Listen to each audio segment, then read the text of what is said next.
All right, welcome back to the Farmer Pesticide course.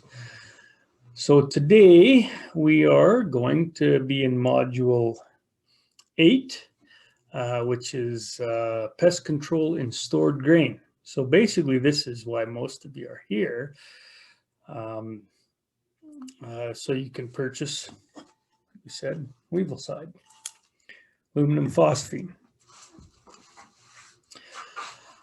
Now, you will have to write this quiz, so whether you've taken this course already and are renewing your license, this quiz is mandatory. So I encourage you to take notes and of of what we're talking about. I've got things in bold that you need to be aware of. And all right, let's begin. So, stored agricultural product pests. So protecting stored grain from spoilage is an essential part of grain production. Insects and mites eat stored grain, causing it to heat and spoil its appearance. Infested grain is harder to sell, and inspectors downgrade heated grain.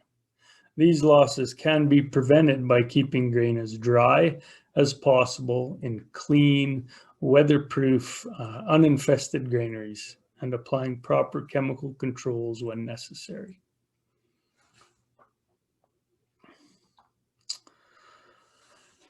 Stored grain pests and their biology. So in Alberta, we have two major species that cause us the most grief.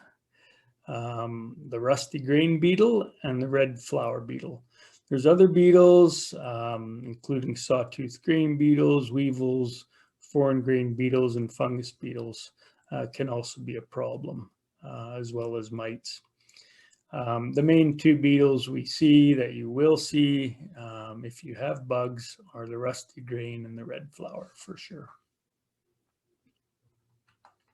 So the rusty grain beetle would be considered the most serious pest of stored grain in Western Canada because it can survive harsh winters.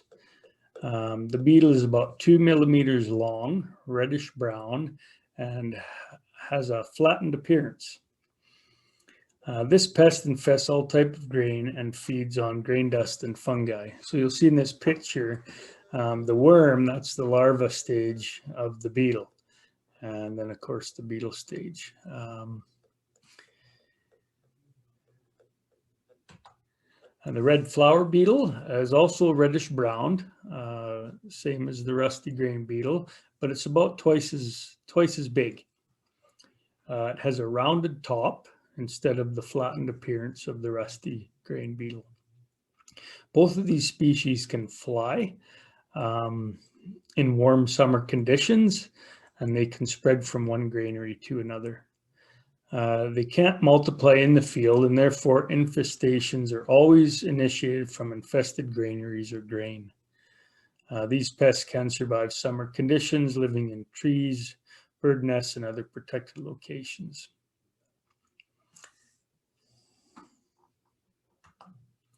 Mites, controlling mites. Mites are whitish and about the size of a pinhead. They're very small. Chance of you being able to see them with your naked eye is pretty tough. They feed on stored food such as flour, grain, seeds, or bulbs, or on the fungi that develop on these products. So I've got a few things in bold here that you need to make note of. Because of their soft skin, they cannot tolerate grain below 14% moisture content. Therefore, it is most likely to find mites on grain that is tough or damp. The product will often acquire a minty odor. So if you have a mite infestation, a minty odor is something that you might notice. I myself have never noticed that smell, but just keep in mind a minty odor. Fumigation may be ineffective because of the unusual ability of some species of mites to survive under adverse conditions by going into what's known as a hypophis stage, in which they may remain for months without food and can survive temperatures below minus 30 degrees Celsius. An infestation can be controlled either by turning the grain several times or by drying the grain. In winter, mites can be controlled by cooling the grain to -7.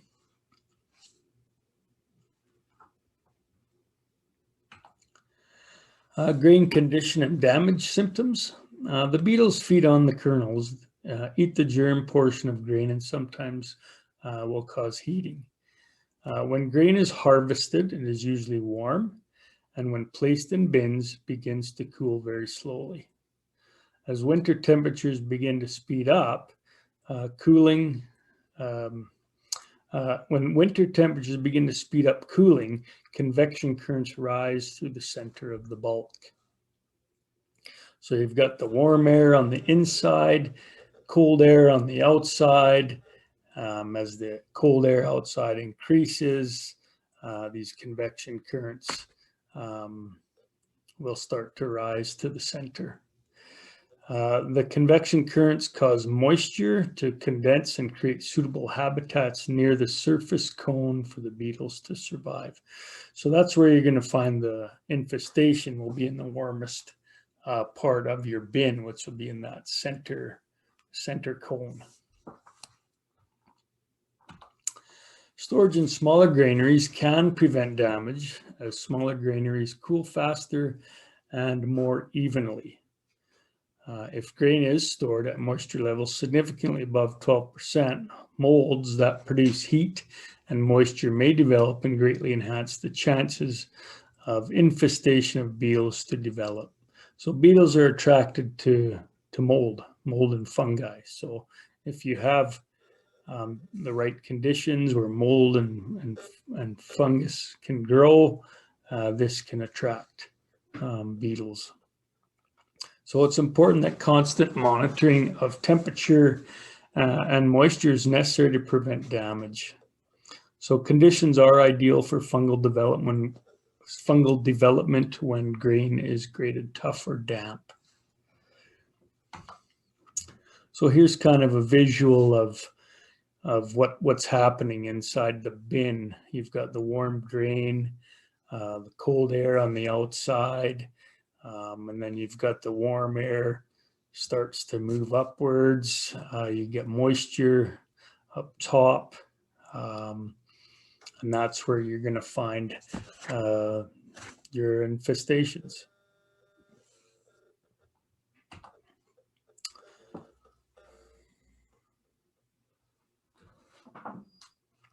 Preventing infestations. Since the majority of infestations start in already infested granaries or bins, it is essential to clean up infestations during the winter and spring before the insects can disperse during the summer months. So even if bins have been cleaned out during these times, residual grain pests can be found in dust, chaff, under perforated floors, and on unclean bin floors. So, you know, your bin might look clean, but these bugs are very small and can hide, you know, well, all over. And you might not even realize you got them. To help with residual pests, you may want to spray treatment such as malathion to the bins and surrounding areas up to a week before storing the grain. However, malathion cannot be used when storing canola seed. Okay, so just be aware, canola seed and maybe some forms of malting barley, you may not be able to use malathion in those bins. And of course, sanitation makes good sense. So the cleaner things are, the less issues you should encounter. Sampling. So stored grain should be sampled every 2 weeks to detect spoilage or insects before the occurrence of severe damage.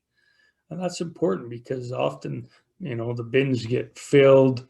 If they're not being sampled or checked regularly. It may come time to move the grain to the elevators, and the next thing you know, you find out you have bugs and the elevators turn you away. And then you're trying to figure out how to deal with these bugs now. So the two methods of monitoring are temperature and CO2 monitoring. So that's one, temperature and CO2 monitoring. And then probe sampling. So this is where you would put a probe in, pull out a sample, put it in your into your screen, screen it out and check for bugs. Now, temperature and CO2 monitoring, you would have to have temperature probes in your granaries and your bins, and then you could actually read it. It'll give you a reading. So sampling probes can be available for most grain elevator agents if you need to purchase these probes. When sampling or measuring temperature, the sample should be collected at least a meter into the top of the bin. And then it's important that you warm these samples up, because if it's cold out and the grain's cool, samples should be warmed to room temperature as insects begin to move and they're easier to detect. So controlling the infestation. There's different options, many options for control. Cold weather treatment. This would include augering out some grain into your grain truck. In the cold weather, it causes the breakup of the cone inside, and then you can either let that sit outside overnight and then auger it back in, and that will help to cool down the bins.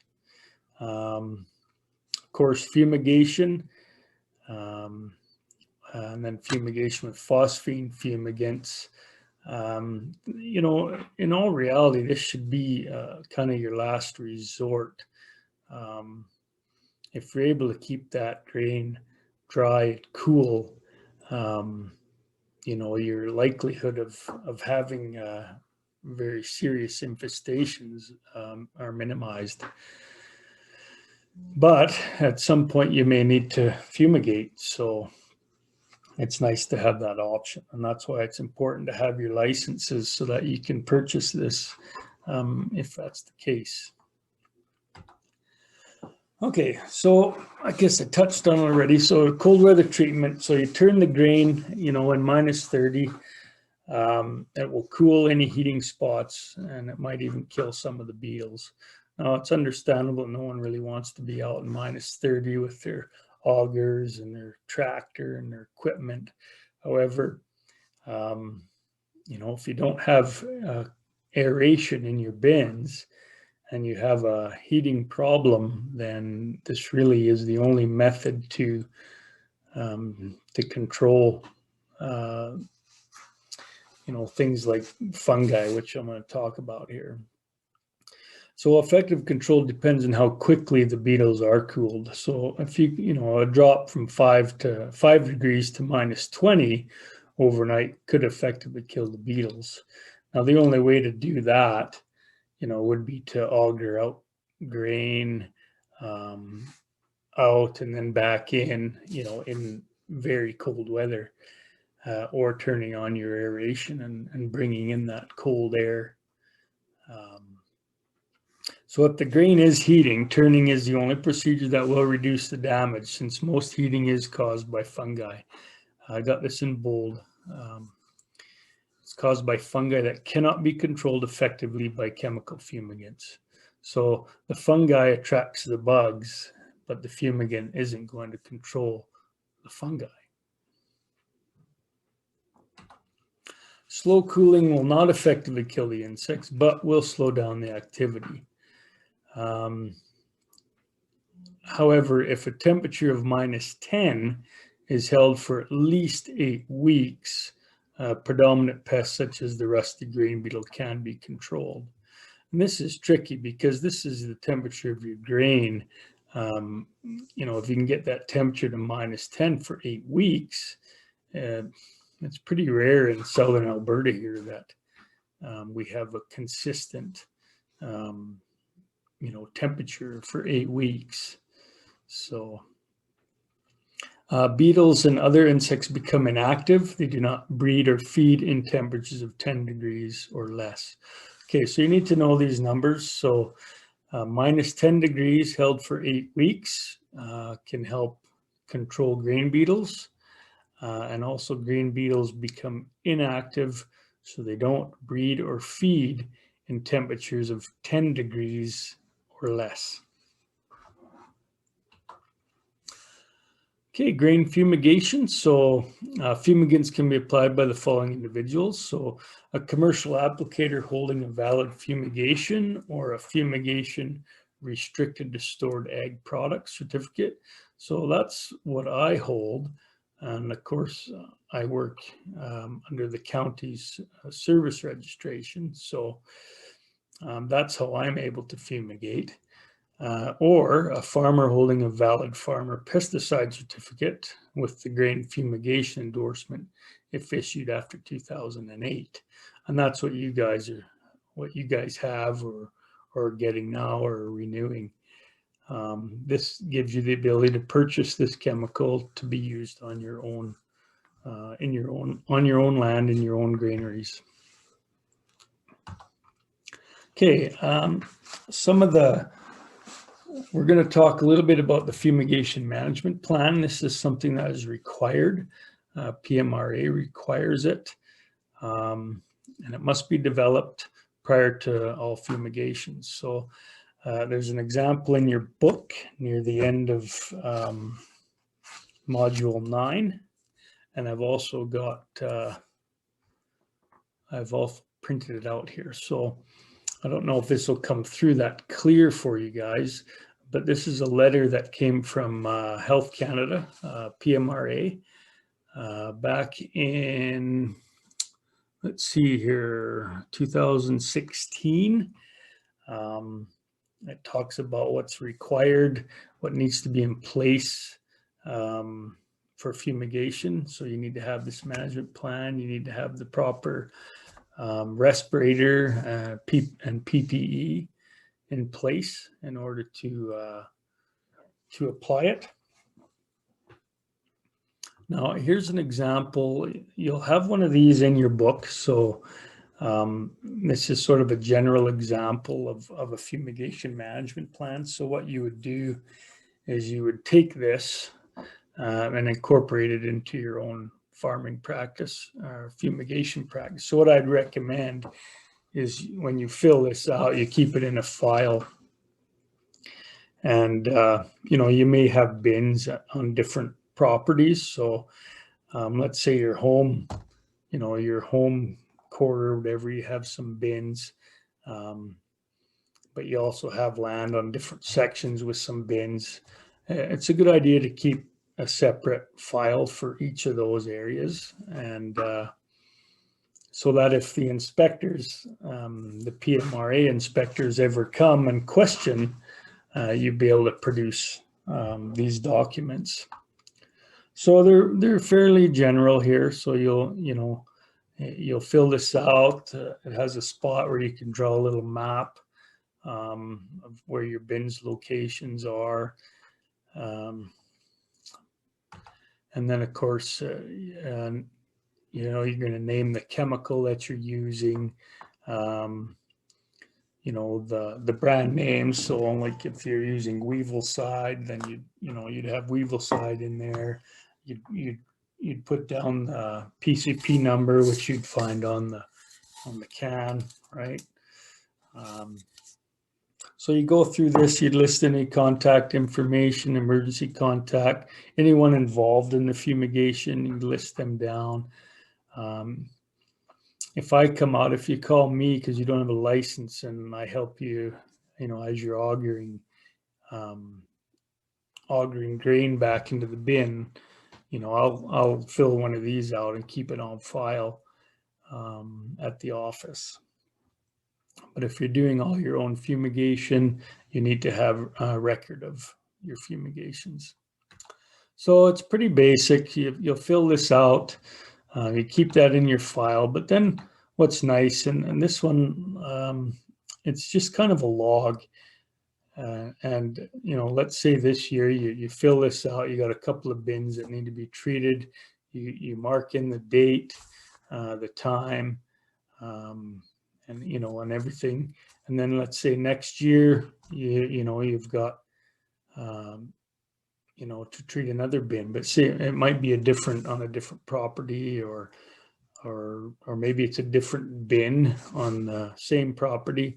Instead of going through and filling, you'll already have all this filled out from the first time. So really all you have to do is just mark the date, what you've done, and just keep this on file. And if you're asked for it by an inspector, then you'll be able to produce it, and it'll keep them happy, and everyone's happy then. So obviously fumigants should be used with extreme care, as they are toxic to all forms of life, including humans and animals. Label directions must be followed exactly, and proper safety equipment must be used during application. Aluminum and magnesium phosphate are the only fumigants approved for grain fumigation. They're manufactured as tablets or pellets, and these tablets or pellets are probed into grain via pipes or added to the grain as it is augured into the bin. Fumigants must not be used when the grain temperature is 5 degrees Celsius or lower. So when you're looking at the label, it'll tell you if the temperature of the grain is 5 degrees or lower, fumigation is not recommended. So the optimal minimum temperature to apply fumigants effectively is 20 degrees. So if you do have an infestation, let's say you have an infestation, and I've seen bad infestation where I can just put my arm in the top of the bin and pull out bugs. They'll be crawling. If they're crawling and moving around, your temperature is at least 15 degrees or higher. So you'll have a good result when fumigating because they're active. So just keep those numbers in mind. Do not fumigate at 5 degrees or lower, and 20 degrees is your optimum temperature for applying fumigant. Fumigated grain must be ventilated for at least 48 hours, and the phosphine concentration must be below 0.1 parts per million before it can be transported off of the farm. So if you fumigated, you're anxious to get it to the elevators, it's been a week to 10 days since you fumigated, the best recommendation would be to open the lid of your bin up top there, let it air out for 48 hours. You could also load your truck and let that air out for 48 hours and then haul it. Alternative treatments to fumigation, application of malathion or grain protectant dust, either while augering the grain into the bin at harvest or while turning the grain after an infestation has been discovered. We've mentioned already that if you're storing canola in your bins, you cannot use malathion. Also an application of diatomaceous earth, which is silicon dioxide, while augering grain into the bin at harvest or while turning the grain after an infestation has been discovered. Keeping in mind some malting barley may be rejected if treated with this product. So the key thing with something like diatomaceous earth, it's important to when applying this into the auger, that it's done evenly, because what this is it's a very sharp. It's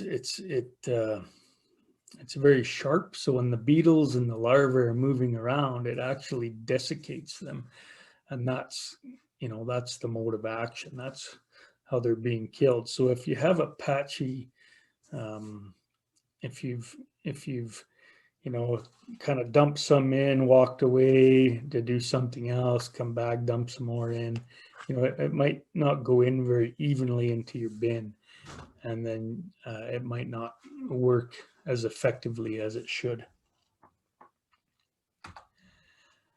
Phosphine fumigant. So tablets begin to release phosphine gas in 2 to 4 hours after being exposed to the atmosphere. So once the can has been opened and you're starting to apply them, you know, depending on the temperature and moisture, if it's really hot and, you know, high humidity, these might start gassing off even quicker than that. But in normal situations, you have some time to get, you know, these applied before they start to gas off.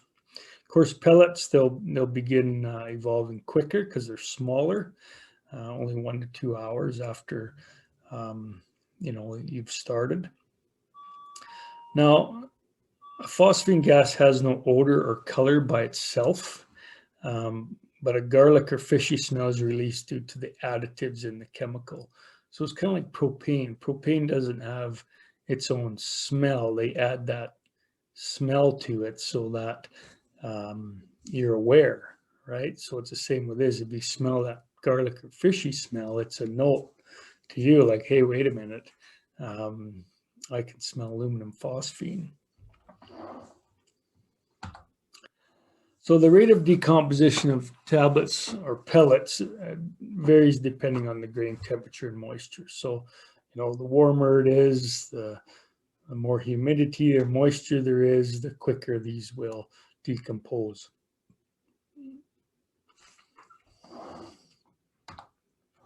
General precautions. So, you know, always read the label and follow the label directions. Don't ventilate during a temperature inversion. You must be older than 18 years to be involved in any fumigating process. Report lost or stolen fumigants to Alberta Environment and the police. This is a very dangerous product, and it, you know, people could use it for nefarious acts if they wanted to. So if you know, if it has been stolen, very important that it be reported. Always use proper signage. Keep all entrances locked.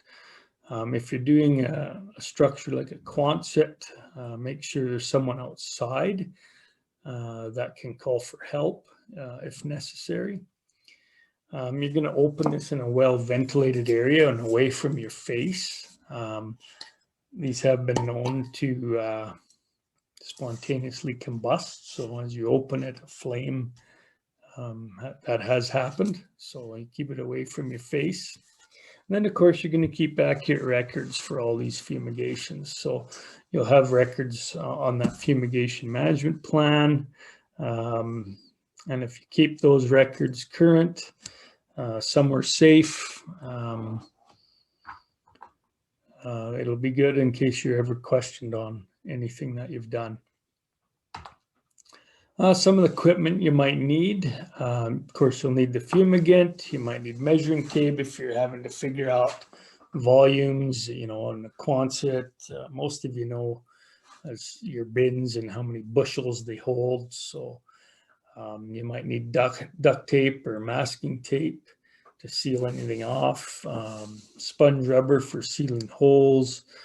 You'll need your grain probes. You might need thermometer if you're wanting to take a temperature reading. Cotton gloves are what's recommended if you're handling these. Warning signs, locking mechanisms if you need to lock the door up after. If you're doing grain in a Quonset, you might have to cover that grain up with plastic to get a more effective fumigation. You may need a flashlight, any ladders or fall equipment necessary if you're climbing up onto bins. And then, of course, the appropriate either canister respirator, which it's very important that it is appropriate for phosphine. So Of course, the county has some available, and also a self-contained breathing apparatus is what also the label recommends. So that would be a tank of air, and a face mask, and phosphine detection tubes or gas monitor. These can be available through MSA, or you can even talk to your dealer if you're dealing with any of the dealers yourself in purchasing fumigant. Dosage and exposure time. So when fumigating grain, the dosage can be anywhere between 180 to 500 tablets, or 880 to 2,500 pellets per 100 cubic meters. So the label is all in metric and cubic meters. So we'll talk about how to do those calculations. Most of us think in bushels when we're talking about grain and bins. The higher end of the dosage range may be required under suboptimal conditions, where diffusion may be slow and a larger amount is needed to achieve effective phosphine levels. Exposure time. So when fumigating grain, exposure time is related to the temperature of the grain as indicated in table 1. So if your grain temperature is above 20 degrees, you fumigate. Within 3 days, the fumigation will be completed, and you could then begin to air it out for a couple of more days and get ready for transport. 16 to 20 degrees would take you 4 days, 13 to 15, 5 days. So the cooler your grain is, the longer it's going to take. So when I would come out and fumigate, I'd usually tell people, wait a week to 10 days before you decide to get ready to haul your grain. And then, of course, below 5 degrees, fumigation is not recommended. Fumigation procedure using the probe system. So you'll seal the bin or storage facility, make sure there are no people or animals in the area, and that the area is not joined to another building. Open all doors and vents before fumigation. Check the time.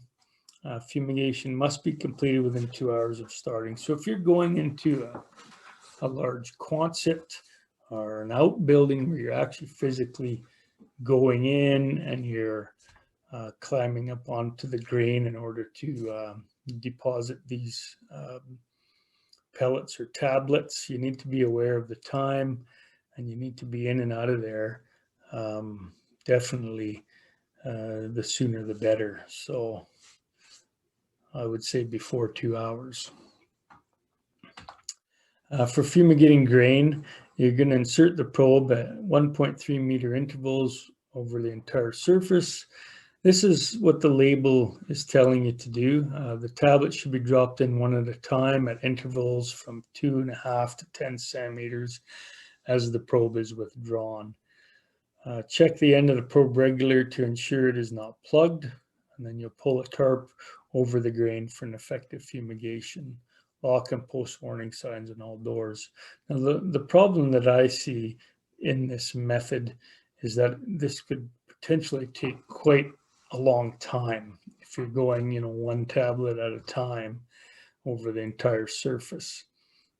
And, if you're not equipped with an SCBA, where you can afford to be in there, while these things start to gas off, my recommendation and what I've done in the past, as you can scatter this through the grain, and as you walk through it, it pushes it down.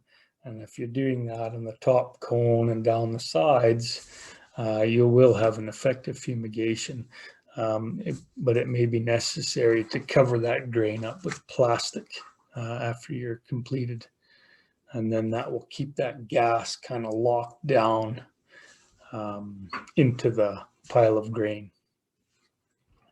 And then when you're done, you need to, in a Quonset, you need to lock those doors and make sure they're placarded and that no one can access in there while it's under fumigation.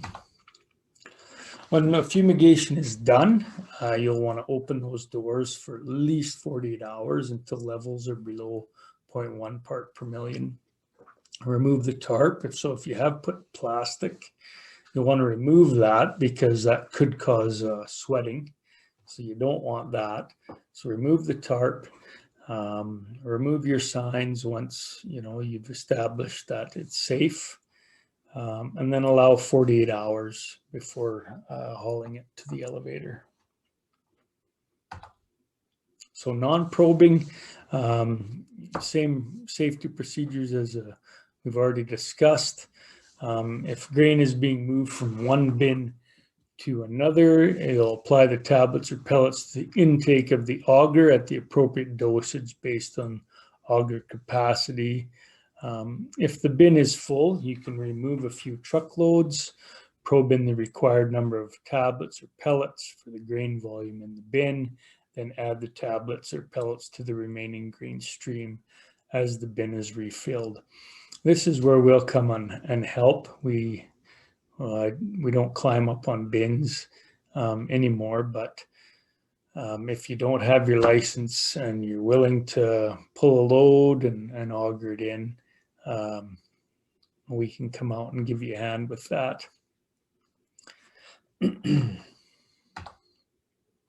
So safety, working in pairs, always work in pairs.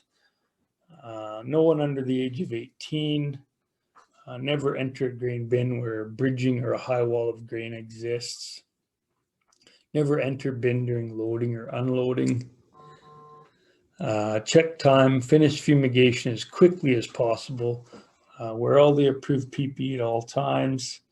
Wear the cartridge type respirator or a self-contained breathing apparatus. Monitor the phosphine levels with a proper meter or phosphine tube. Remember to open that away from your face as they have been known to spontaneously combust. And actually, the label, I showed you this label here yesterday on the inside page. It says right here, right on the inside first page, it says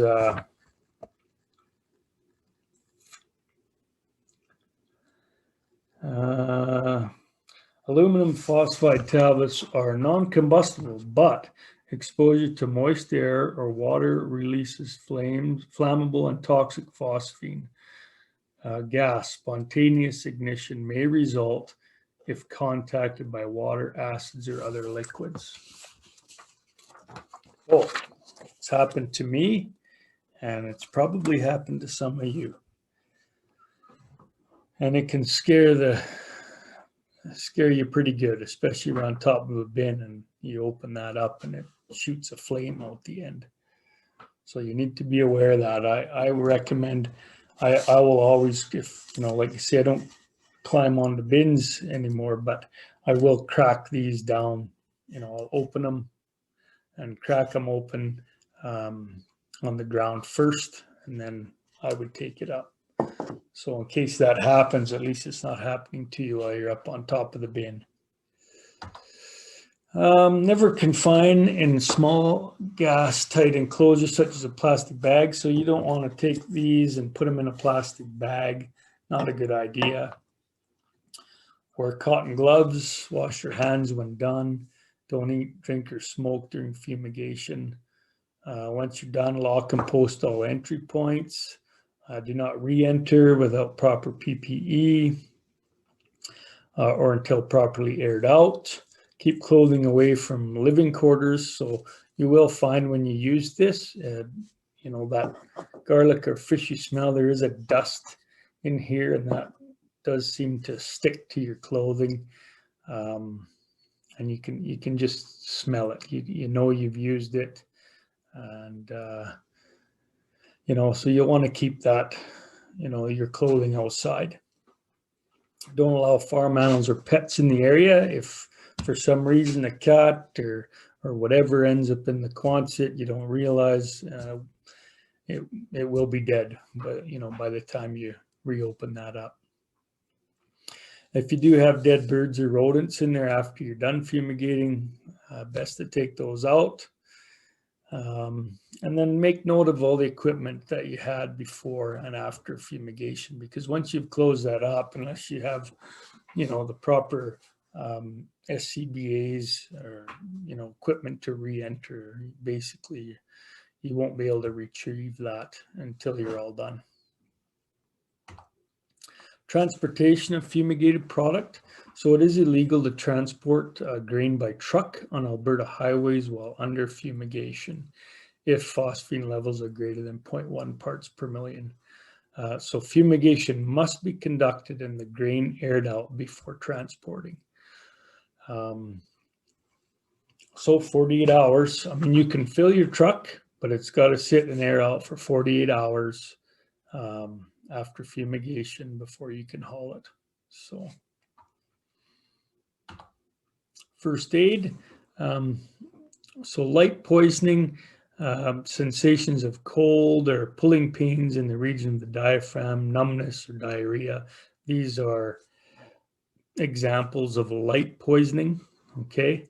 Moderate, dizziness, giddiness, ringing in the ears, anxiety, sense of pressure in the chest, have a dry cough or furred tongue, loss of appetite or intense thirst, and then severe poisoning, gastric pains, reeling accompanied by vomiting, pains in limbs, enlarged pupils, choking attacks, rapid onset of stupor. So basically the only treatment for poisoning of aluminum phosphine is the getting out into fresh air and into a comfortable position. There really is no antidote to aluminum phosphine poisoning. So, and because it affects your breathing, if you're breathing this in, I would suggest the time frame from light to severe poisoning would not be very long, because it is dealing with your oxygen or lack of. Okay, so here's the conversions, the calculation. Like I was telling you, the labels are all in metric. Okay, so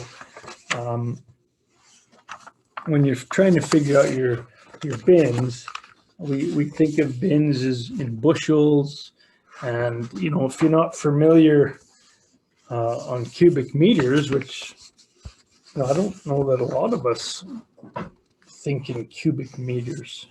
So if you're looking in the label, you can find treating grain bins. Okay, so the label says, this is for tablets, you would use 180 to 500 tablets per 100 cubic meters of grain. Okay, and you're thinking, wow, 100 cubic meters, how much is that? So I'm going to show you a way to convert. You may find a better way that you like. This is the way that I've always used. I'm not saying it's the best way, but it gets you to your calculation. So first of all, you have to understand what the conversions are. So we're going to be converting, from metric to bushels. So we know that 1 bushel is equivalent to 36.37 liters, and 1 cubic meter is equivalent to 1,000 liters. So, for example, you have a 5,000 bushel bin, and let's say the label says 600 tablets for every 100 cubic meters. How many tablets do you need? So you have to figure out, well, how, I have a 5,000 bushel bin. Well, how many cubic meters is that? So what we do here, so if we're converting it, so we know we have 5,000 bushels, we're going to convert that into liters first. So if you go back, we know 1 bushel is equivalent to 36.37 liters. So 5,000 bushel bin times that by 36.37, gives us 181,850 liters. Okay, well, we still need to get into cubic meters. So we look back here. Well, 1 cubic meter is equivalent to 1,000 liters. Okay, so you take that number you calculated, that 181,000, divide that by 1,000, and you'll get 181.85 cubic meters. Okay, so that your 5,000 bushel bin is equivalent to 181.85 cubic meters. So now down here, this is where I do cross multiple and divide. It always works for me, and like I say, you might have a different way of doing this. If you come out with the same number, that's fine. So the label says 600 tablets per 100 cubic meters. Okay, so we got to find out how many tablets we need for 181.85 cubic meters, right? Because that's how much our bin holds. So you cross multiply and divide. So 600 times 181.85 divided by 100 gives you 1,091.1 tablets. Okay, so now this is where you have to do a little bit of calculating. So you got 1,091 tablets. These flasks, the tablets, each flask holds 500 tablets. So in this case, you would treat that bin with 2 flasks. You're probably not going to go in and count out 91 tablets. Okay. So hopefully that's clear. You're watching this on your own, so you might have to go back and look at these conversions again and try a few examples, because I'm not going to be there to answer your questions. So if you follow this method, you will come to the right answer. So, all right. When fumigating the large flat storage grain bins or Quonsets, volume calculations are more difficult. So keeping accurate records of the amount of grain stored in the structure will provide valuable information about the potential volume. Whenever possible, keep notes of the size of the bins treated.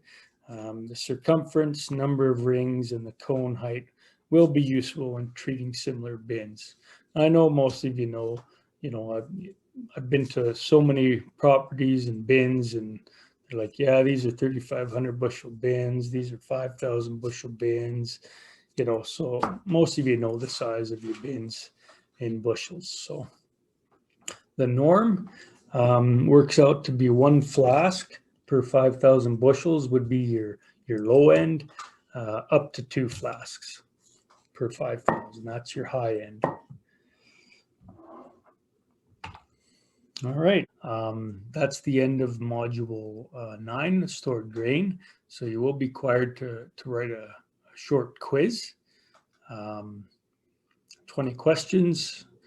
You need to get 80%. So of course, you'll be coming to the office to write that. So we'll see you in module 9 for exterior rodent.